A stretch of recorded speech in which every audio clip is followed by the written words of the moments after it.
If you are pregnant or you've recently had a baby, this podcast is for you. I am your host, Kath Bequee, a physiotherapist working in women's health and mum of three. Inside my online program, Fitness Mama, I just love helping support women to care for their bodies during pregnancy, prepare their bodies for birth, and support their after-birth recovery, helping them feel confident and strong inside out during this important stage of their lives. In this podcast, join me each week as we dive into all things pregnancy care, childbirth and postnatal recovery, helping you through every step of the journey. It is absolutely possible to feel amazing and confident in our bodies during this motherhood journey, and I want that for you.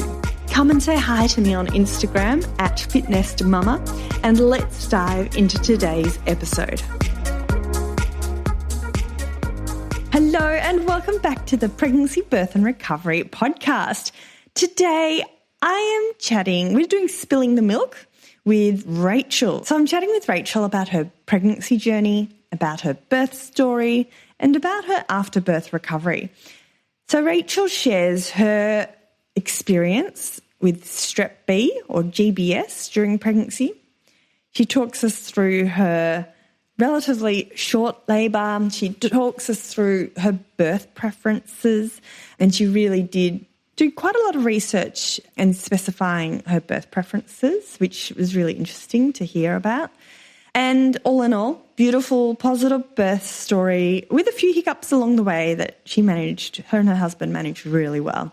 So I trust you're going to love this episode. Before we do dive in, I just want to thank you all so much for supporting this podcast along the way. It's now over 3 years old and we've released over 180 episodes. And this podcast, it's now listened to in more than 100 countries around the world. So thank you so much for your support and sharing this with your pregnant friends and new mum friends as well. Ratings and reviews really do help this podcast to reach more people. So if you have enjoyed this podcast, I invite you to share it with a friend. And also, if you want to jump on Apple Podcasts and give it a little rating and review, that would be amazing. Okay, let's dive into this episode.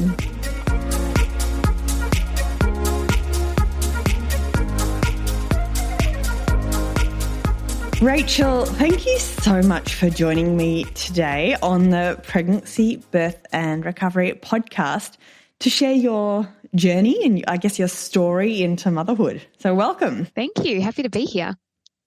So you approached me on Instagram, which is great to hear from you, and you told me a little bit about what had happened. And I just thought it would be great to chat because I do love chatting to everyday mums about their journey because I think everyone's got a special story to tell and every story is unique. How old is your baby now? My baby's just turned 13 weeks. And how so just over 3 months. Yeah, amazing.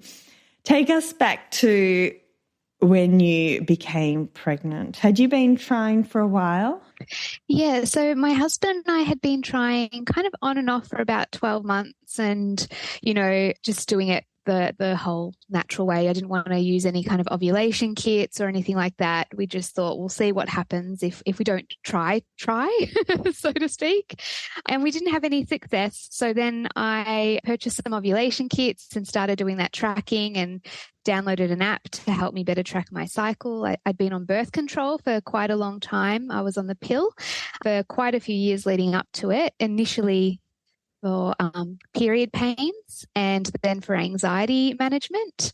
So I was not entirely sure how my cycle really worked after being on the pill for that long, and I imagine that's probably why we had some difficulty initially. Once we started with the kits and tracking, we got pregnant probably within 4 or 5 months from memory. Then that one unfortunately ended in an early term miscarriage. Thankfully, without needing any medical intervention in clearing that. And then we were successfully pregnant again about 4 months later.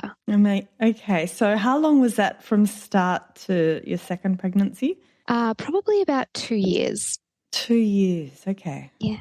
Bit of a long road for you. Yeah, it was a longer journey than I was expecting. A few people around me had mentioned that they got pregnant really quickly, kind of in the first few times that they'd tried. And I went into the journey feeling probably a bit overconfident that that was going to be our journey as well. And I think for that reason as well, I put it off for a bit longer than I would have if I had have been a bit more informed about how long things can take and factors that may contribute to, you know, miscarriage or just taking a little while longer to conceive, tracking cycles, etc. So, and how was your, I guess, your mental health during those 2 years with the miscarriage? look, it was difficult. I think just every month getting your period again and almost being certain, like I would psych myself up thinking this is the month it's going to happen. And I would be so tuned in to every single thing I was feeling in my body. And I think I probably just put far too much focus on it. We ended up getting pregnant when we went on holiday and I actually was relaxed. And I guess the timing just synced up. And yeah, I think, you know, for some people, just relaxing and not overthinking it can help. That's obviously not the same thing for everyone, but I think that certainly helped us. I remember in those days when you're trying to conceive, thinking, I can't overthink it. Got to relax. But it can be hard to relax when you're in the moment. So did you have any specific things that helped? Or was it just going on holiday? I think it was just taking the pressure off of myself. I needed to come to the realization on my own that I just needed to relax. My OB was really supportive as well, and he kind of indicated miscarriages happen. And I know that we tend to tell people that have had a miscarriage that it's not helpful to hear them say, but at least, you know, you can get pregnant. However, coming from my obstetrician, that actually was very helpful because at that point I was starting to think, you know, I'm very quickly approaching 35. Maybe I can't actually get pregnant. Maybe there's something that's been undiagnosed and I've left this for too long and, you know, the boat has sailed and I didn't even get a chance to really try. So for me, hearing him tell me that was very helpful. However, hearing other people tell me that was less helpful. So I think it really depends on who it's coming from. Yeah. Yeah. And how did you find out you were pregnant second time round? Just a pregnancy test. I don't know. I almost felt when I was pregnant, I knew, like I really knew immediately, and it definitely felt different compared to all the previous times that I thought I was pregnant. Even with the miscarriage, I had some symptoms like a sudden aversion to chocolate, the smell of hot chocolate. But with this pregnancy, the successful pregnancy, it was just this internal feeling that I wanted to buy baby things. And I'd never in my life felt the urge to buy any kind of item for a baby. And I just had this sudden urge. And that was actually within days of us having tried. So yeah, I took a pregnancy test. I think it was a day before my period was due, and it came up with a very faint line, and my husband couldn't even see it. Then I took another one a couple of days later, and I waved it in his face, said, "See, I told you." So yeah, it was good. Yeah, lovely. So how did pregnancy progress for you?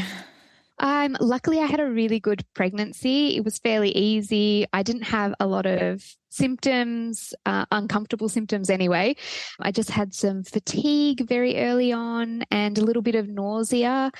And then later on in the pregnancy, I had some pelvic girdle pain and lower back pain. But apart from that, it was a really cruisy pregnancy. I remember my obstetrician being so shocked at my iron levels because they were actually really good, very high during the 28-week scan that I had, or tests, and they were at 51. And I think what he'd mentioned is that most women at that stage are in single digits. So he was, full on nerding out, showing me all the stats on what they usually like and wanting to know what I was doing to keep my iron at that level. Yeah. But I just always had naturally high iron levels, and I kind of just kept up the eating everything in moderation, lots of oats, bircher muesli kind of things, but nothing in particular. Do you have much red meat? I don't think any more than kind of your average person. I have it a couple times a week. usually mince form, but yeah, no more than average.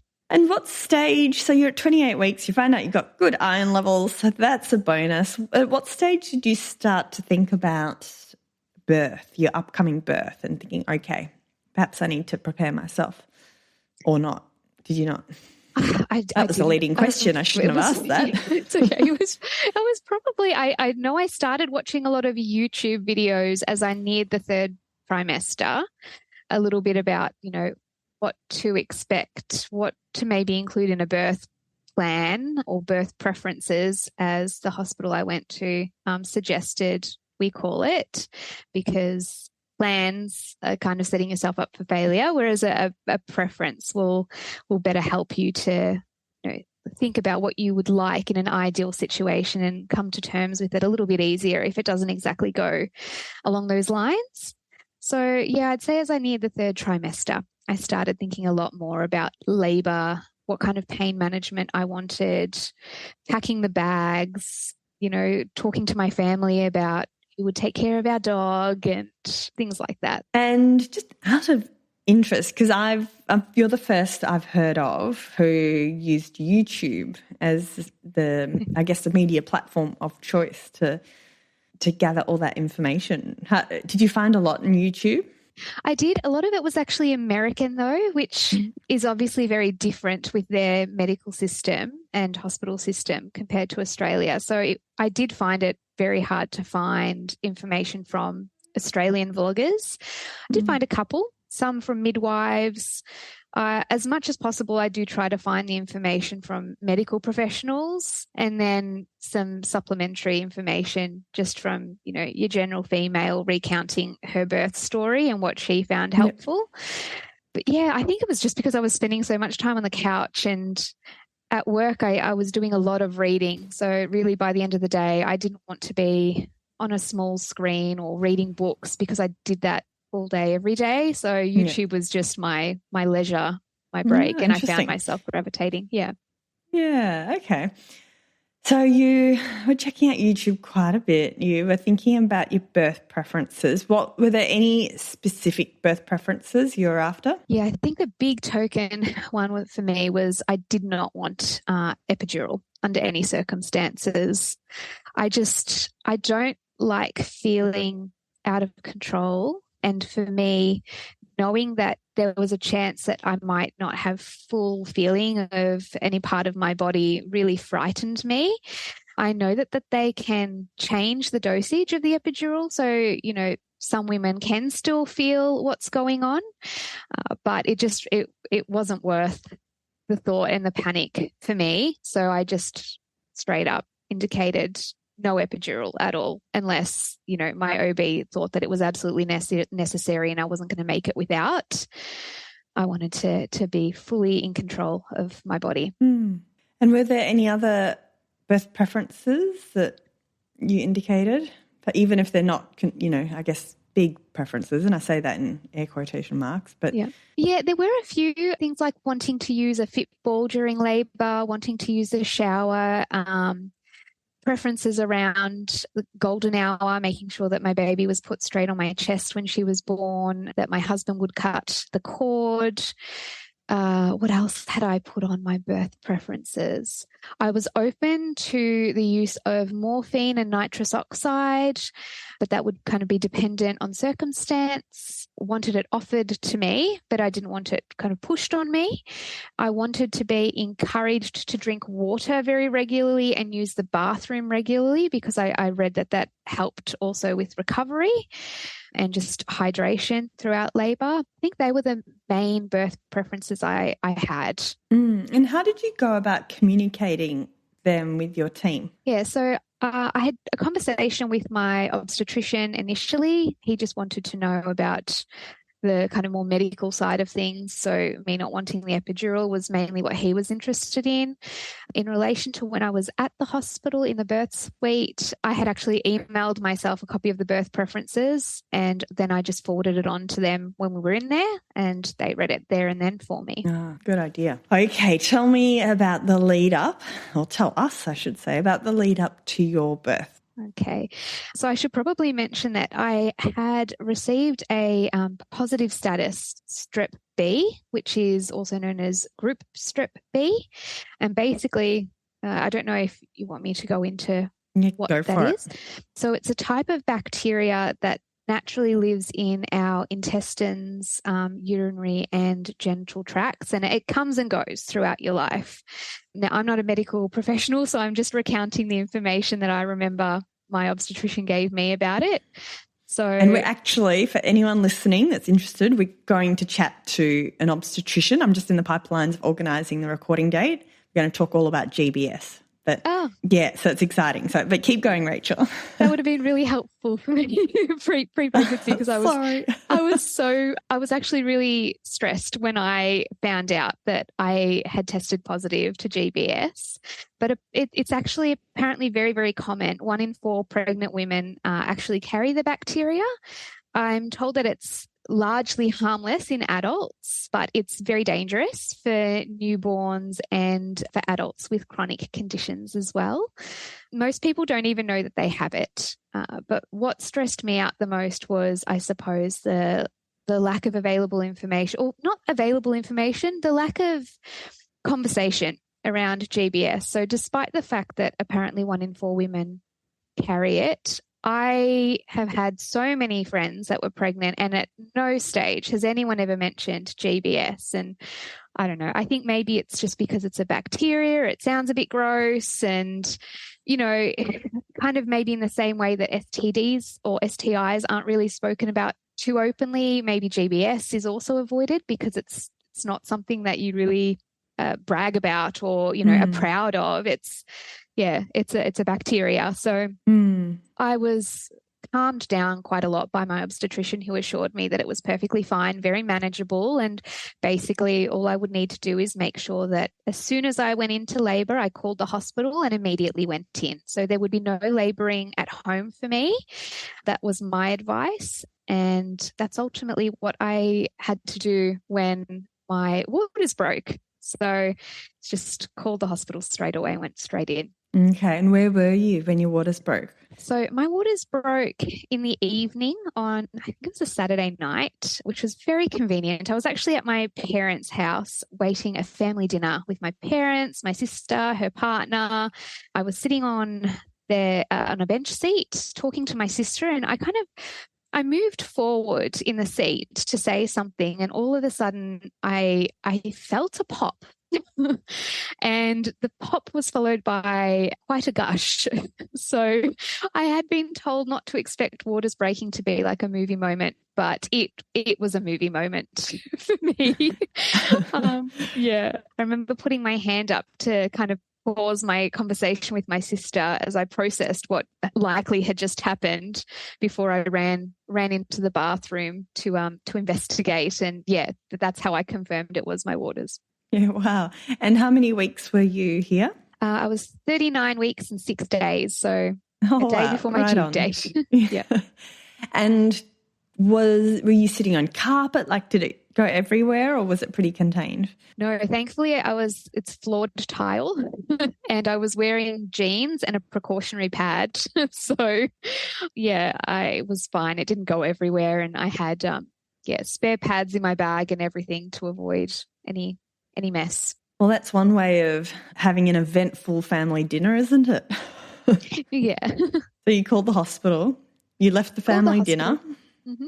Left the family dinner, called the hospital, packed the rest of the bits and pieces that needed to go into the suitcase. I informed the hospital that my waters had broken, that my OB had told me that I were to go straight in due to the GBS. They told me, take your time. You're a first-time mum. There's no rush. It'll all be fine. So don't stress. So in we went. Thankfully, it was, I think, a 20-minute drive for us to get to the hospital. I was so grateful it wasn't during peak hour, because it would have taken us easily over an hour from where we live to get to the hospital. And how were you feeling during that drive? It felt surreal. It felt surreal knowing that was going to be the last car ride where it was just my husband and I and my dog as a family, and that the next time I got in that car, it would be a family of 4. So yeah, it was just so surreal processing it, just listening to the music on the radio. And it was like everything was so normal for everyone else, but my life was about to change and I just had no idea what was ahead of me, how labor was going to look. Mm.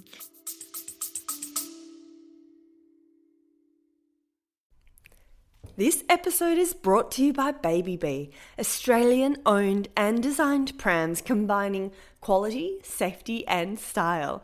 Not only does Baby Bee let you try their prams at home with free returns for 9 months, yes, that's 9 months, they also offer an industry-leading 3-year warranty for total peace of mind. With thousands of 5-star reviews, around-the-clock customer care, and up to $300 of free accessories with every pram, what are you waiting for? Go visit www.babybeeonline.com and check them out for yourself. And yes, for listeners of the podcast, there is a 20% discount code. Enter FITBEE, FITBEE 20 at checkout, and T's and C's apply.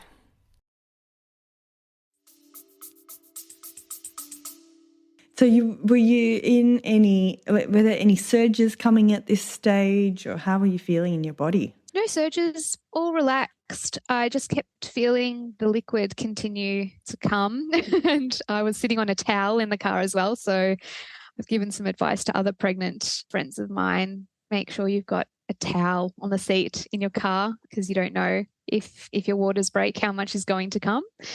But yeah, just very, very relaxed. I didn't have any contractions at that point. They started a little while later. So you book into hospital, you head to your room. Go to the birth suite. We have a conversation about birth preferences. They set me up with a gown. I get into the bed. We hadn't had dinner because my waters broke just before the pizza was served. And so the hospital set me up with some sandwiches and some fruit, which I happily enjoyed in the hospital bed whilst I watched the Dallas Cowboy Texas cheerleaders on Amazon. The hospital I was at allowed you to kind of sign into any accounts that you have and you could watch whatever you wanted basically while you were in the birth suite to keep you occupied until you could no longer focus on that kind of thing. So yeah, I was having a great time. Chilling out, watching TV. My husband was there snacking with me. It was, all good. And at what stage could you no longer watch TV? My contractions came on fast. So I think the timelines are a little fuzzy for me now, but I think I was there for maybe an hour before contractions actually started. And they started off kind of, 5 minutes apart, and I was able to put into action some of the breathing techniques that I'd learnt on YouTube and have my husband kind of support me and massage my lower back and, hold my lower back in the way that I was asking, which helped ease some of the discomfort. And then I just got to the point where I was in so much pain and the midwife was telling me, it's just so early on. I don't think you're going to make it without an epidural. You're in a huge amount of pain and you've probably got at least 12, 13 hours ahead of you.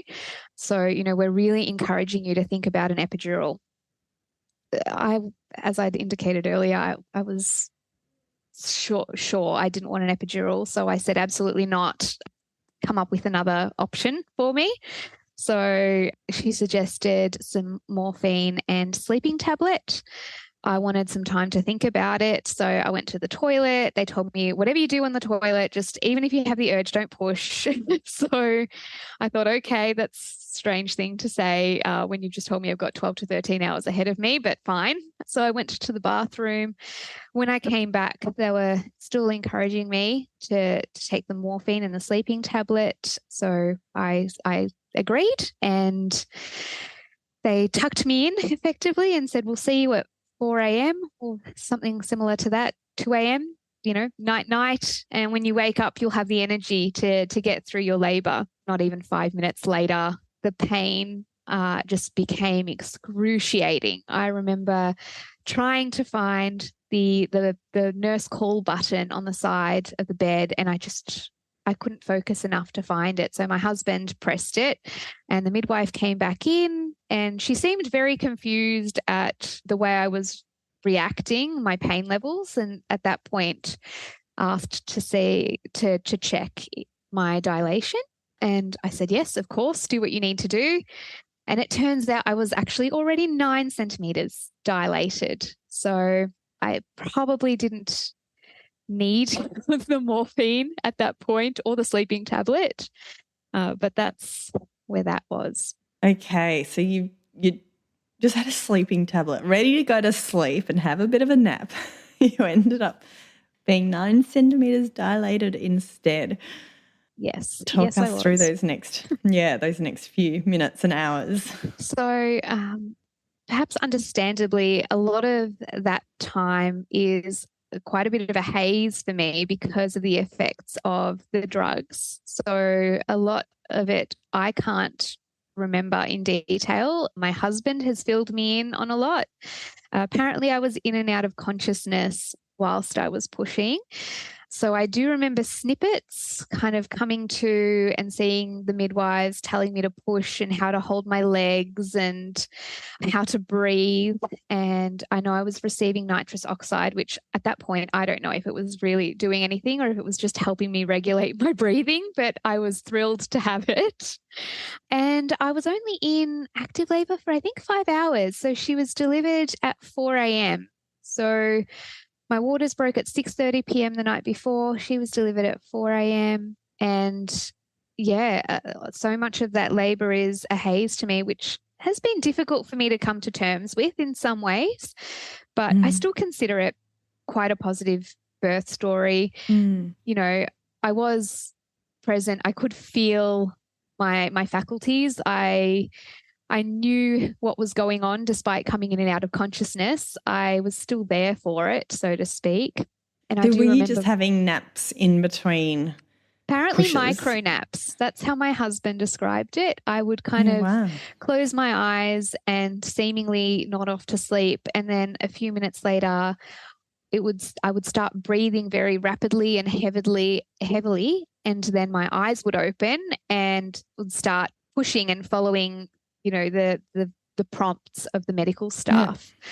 So very strange. Amazing. Gosh.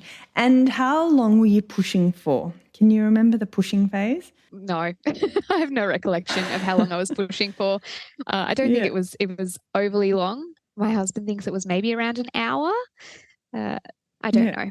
Yeah. And did you know if you were having a little boy or girl at that stage? Yeah. So we found out at the earliest possible opportunity what our baby was going to be. So I think for us, it was about 10 or 12 weeks when they do the first round of blood tests. We found out that we were having a girl. We wanted to know so that we could start picking names. I felt like I would better be able to bond with my baby if I could start envisioning certain things. Yeah, I don't know. We just both were on the same page about wanting to know whether it was going to be a girl or a boy so we could start imagining what our life might look like when they arrived. Yeah, beautiful. So you were pushing and then you're having a little mini nap to give you the extra bit of energy to push again. Yep. Do you remember that final push? I do, yes. I remember the final push, and I remember the midwives telling me to make sure I kept my eyes open because my baby was coming. And they kept saying, Rachael, keep your eyes open. Your baby is here. Your baby is here. And then I remember her being placed on my chest and my husband being shown how to cut the cord. So I do remember seeing that and hearing those words and, feeling that relief. I also remember delivering the placenta, which was disgusting. It felt like a giant jellyfish just flopping out of me. I think that was worse than labor for me. In what way? The sensation? Yes, the sensation, the feeling of it. I don't know. It just didn't feel, I have no idea how to describe the feeling of delivering the placenta except for it being like a jellyfish. Yeah, bloop, exactly. Perfect. Funny. Amazing. Did you stay in that delivery suite for long? Like what happened with your little baby girl? Yeah, so we had an hour together. We took some photos as a family, as most people probably try to do. And my husband held her for a little bit as well. And I had my first shower after first hour, supervised by the lovely midwife, which was great. I thought I would spend a lot longer in that shower. I heard amazing things about your first shower after giving birth, and I just kind of wanted to get it done and get into bed as soon as possible so I could just nap for a few more hours. And when did you try your first breastfeed?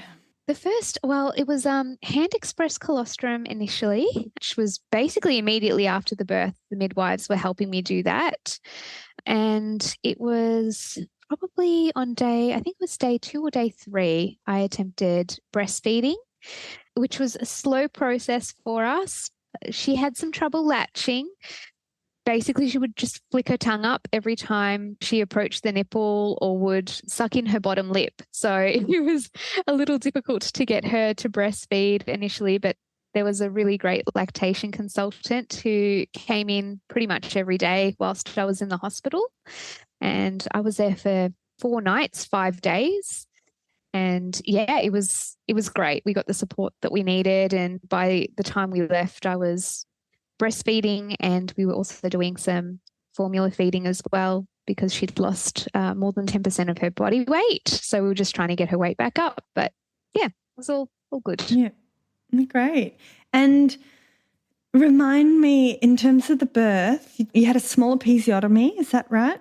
That's right, yeah. So I had a small episiotomy just for that final bit of help to get her out because I was so tired having been in and out of consciousness. And yeah, my OB said I just needed that little bit of extra assistance.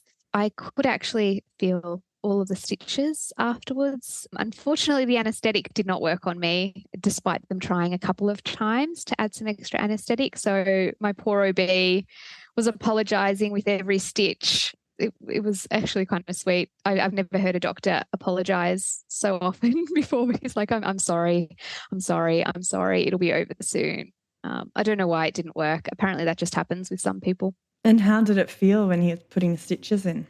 Like you'd think it felt.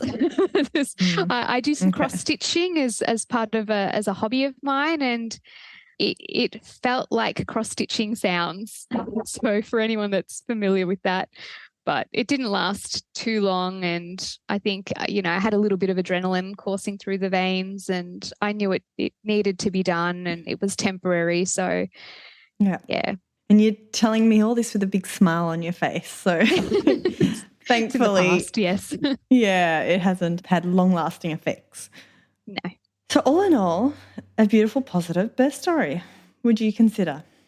Yes. I mean, I would. I think maybe some other people might not consider it that much of a positive birth story.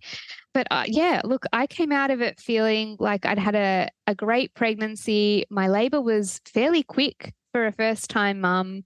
And because it was quicker, I wasn't in pain for as long. So I feel like mentally the strain just wasn't the same as what someone who's been through a 37-hour labour, for example, may have felt. There wasn't that level of exhaustion for me.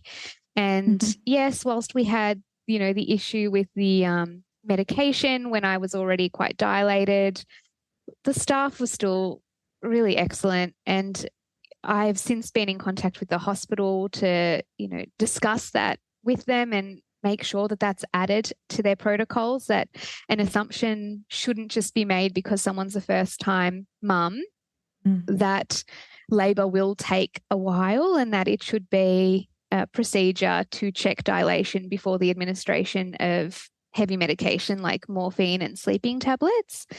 And they were so responsive and acknowledged, that things potentially could have been done differently, and that it is going to be discussed at some of their upcoming meetings and added to protocols in the future. So, I feel like that's great as well. What more can you ask for? So, Mm. and I have a Yeah, healthy, happy baby girl. Yeah, so fantastic. positive. Now, I'd love to know, with all your YouTube research, what was most helpful during the actual birth? Are there a couple of things that really stood out that really helped you during that stage? Yeah, I think it was probably the breathing. So I think it's must have been hypnobirthing techniques. Some of them I used. And also I found that the pressure on the sides of my lower kind of waist where my husband would hold while I was laboring, kind of swaying back and forth, some of those movements that I remembered watching. And I remember when I watched some of them in my third trimester, I would actually stand in front of the TV and kind of try and replicate the movements so that muscle memory would hopefully kick in when I was in labor. I have danced previously, so I know that, kind of the more you practice certain physical activities, the more you will remember it and it will just come to you in the moment, regardless of the level of stress you might be in. So I did try to practice a lot of those movements, even sitting on the Fitball in my lounge room while I was watching TVs, documentaries, whatever. So Yep, that is amazing. probably the biggest takeaway. Yeah, fantastic. Now, talk us through your recovery. You're a couple of months postpartum. How's your body feeling? It's feeling pretty good. I definitely feel physically weaker than I did pre-pregnancy. I've always been very active physically, either dancing or reformer Pilates is something that I did very, very frequently in the lead up to getting pregnant. About 3 times a week I was doing that, and then walking kind of twice a day. During pregnancy, I was also walking at least once a day, and I was doing reformer Pilates probably about twice a week until I got to that stage of pregnancy. I think it was 14 weeks where, you're no longer allowed in your regular classes because of the risk. And at 24 weeks, I started doing Pilates under a physiotherapist.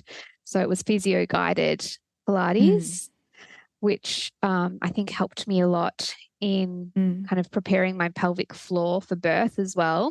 Yeah, post pregnancy, I've been back at the physio. So I started there at 7 weeks postpartum after I'd had clearance from my OB at 6 weeks. And I've been doing one Pilates physio session a week since then. And I'm back to walking every day. So, I'm getting there slowly but surely. Yeah. I think my core is definitely the weakest. Yeah. But as you said, you're still early days and you're putting in those little stepping stones now, which is amazing.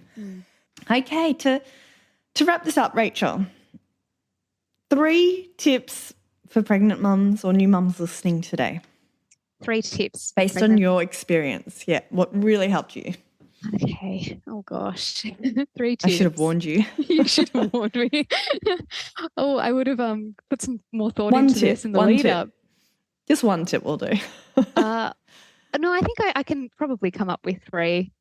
So it would probably be to have your birth preferences, kind of do some research about the hospital that you're staying at, speak with your OB about their expectations and your expectations and desires, and then formulate a nice, clear, succinct birth preference. Make sure that your partner is aware of it. I think preparing for your hospital stay as well, making sure that you've got enough support in relation to your physical recovery and your emotional recovery. So for me, my physical recovery was aided by compression garments, which helped me with the fluid, bringing my kind of abdominal separation back in.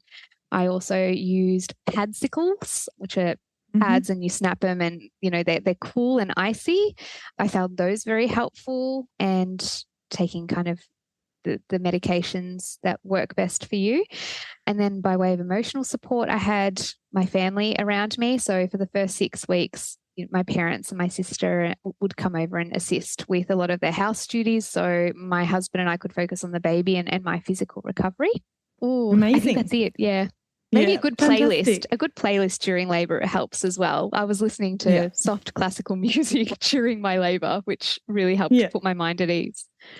Oh, it's amazing. Well, thank you so much. I do feel honoured to have been able to help you share your birth story. So thanks again for touching base, and you have a beautiful story to share. Thank you. We will catch you soon, Rachael. All the best. Thanks, you too.